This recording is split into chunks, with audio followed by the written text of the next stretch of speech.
አሰብን እንደ ጎላን ተራራ። አሰብን በባሌም በቦሌም ኪሳራ ግድያ በቀነሰ ባላስከተለ መንገድ በሰላማዊ መንገድ ለመፍታት ይሞከራል።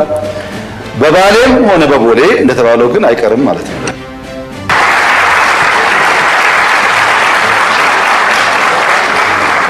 ባህር በር ለሌለው ሀገር ሰማዩም እንደ እስር ቤት ይቆጠራል ይባላል። ባህር የሌለው ሀገር የሀገራት እስረኛ ነው። ኢትዮጵያ ግን ዛሬ ላይ ያን እስር ቤት ልትሰብር ቆርጣ ተነስታለች። ያ የ34 ዓመታት የታሪክ ጨለማ የሚገፈፍበት ሰዓት ላይ የደረስን ይመስላል። ጥር 26 2018 ዓመተ ምህረት በመላው ዓለም ጆሮ የደረሰ ጠቅላይ ሚኒስትር አብይ አህመድ በፓርላማው አደባባይ በግልጽ ኢትዮጵያ አሰብን እንደ ጎላን ለማስመለስ እንዳሰቡ ተናገሩ። ስለ አሰብ፣ ስለ ቀይ ባህርና ስለ እስራኤሏ ጎላን ተራራ። እስራኤል የጎላን ተራራ ለምን ያዘች? እስራኤል የጎላን ተራራ ያዘችው ለናሽናል ሴኩሪቲ፣ ለህልውናዬ፣ ለኤግዚስተንሴ ችግር ያጋጥመኛል ብላ ስላመነች ነው።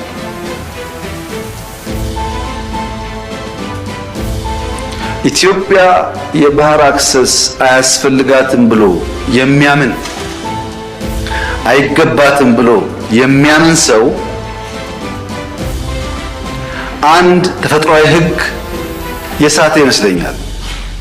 ኢትዮጵያና ቀይ ባህር በተፈጥሮ የማይነጣጠሉ አካላት ናቸው ብለዋል ጠቅላይ ሚኒስቴሩ። ይህ ንግግር የዲፕሎማሲ ጨዋታ ብቻ አይደለም። የ34 ዓመታት ቁጭት፣ የ130 ሚሊዮን ህዝብ ጥያቄና የሀገር ህልውና ጉዳይ እንጂ። ኢትዮጵያ የታሪክ ዕዳዋን ለመክፈል እንደ እስራኤል የኃይል አማራጭን ተከትላ ይሆን? አሰብን እንደ ጎላን ተራራ ወደ እናት ሀገሯ የምትቀላቀልበት ቀን ቀርቧልን?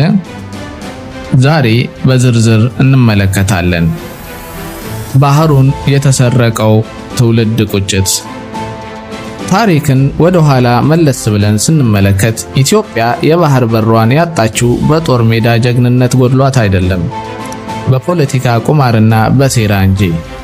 ሻዕቢያና ህወሓት የጥፋት ድግስ ሲደግሱ የኢትዮጵያ ትውልድ የመሬት ዝግ ሆኖ እንዲኖር ተፈርዶበታል።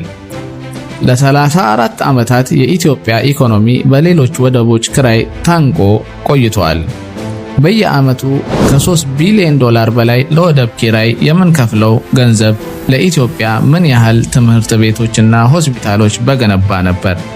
አሰብን ማጣት ማለት ሀብትን ማጣት ብቻ አይደለም፣ ክብርንና ሉዓላዊነትን ማጣትም ጭምር ነው።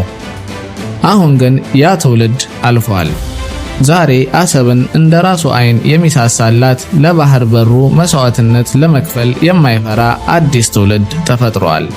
ይህ ትውልድ ነው ዛሬ የአሰብን ጥያቄ የህልውና ጉዳይ አድርጎ ይዞ የተነሳው።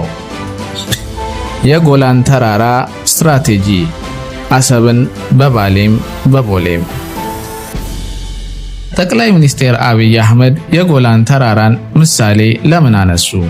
ይህ ትልቅ ሚስጥር አለው። እስራኤል የጎላን ተራራን የያዘችው ለደህንነቷ ዋስትና ስትል ነው።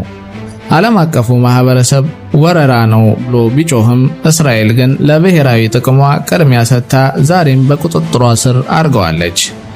ኢትዮጵያም አሰብን የምትፈልገው ለተስፋፊነት አይደለም። አንደኛ፣ በታሪክ የራሷ የነበረች መሬት በመሆኗ። ሁለተኛ፣ ያለ አሰብ የኢትዮጵያ ደህንነትና ኢኮኖሚ ምንጊዜም ለጥቃት የተጋለጠ በመሆኑ። ጠቅላይ ሚኒስቴሩ በንግግራቸው ተፈጥሯዊ ህግ ናቹራል ሎው የሚለውን ቃል ተጠቅመዋል። ይህ ማለት 130 ሚሊዮን ህዝብ ያለው ሀገር ያለ ባህር በር እንዲኖር መገደዱ ከተፈጥሮ ህግ ውጪ መሆኑን ለማሳየት ነው።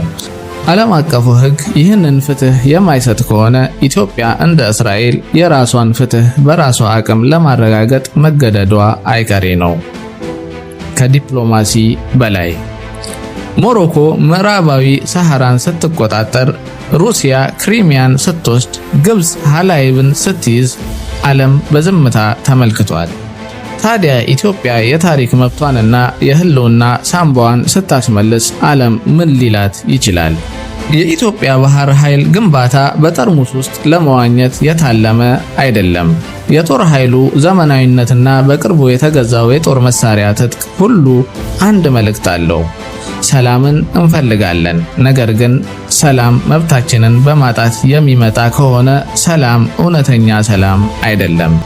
አሰብ ለኢትዮጵያ የብሔራዊ ኩራት ምልክት ናት። ኢትዮጵያ ወደ ባህር በሯ መመለሷ የጊዜ ጉዳይ ብቻ መሆኑን ጠቅላይ ሚኒስቴሩ በቁርጠኝነት ገልጸዋል። ይህ ደግሞ ለቀጣዩ ዓመታት የኢትዮጵያ ትልቁ ግብ እንደሚሆን ጥርጥር የለውም። በመጨረሻም ተመልካቾቻችን፣ ዛሬ የአሰብ ጉዳይ ከንግግር ወደ ተግባር እየተቀየረ ነው።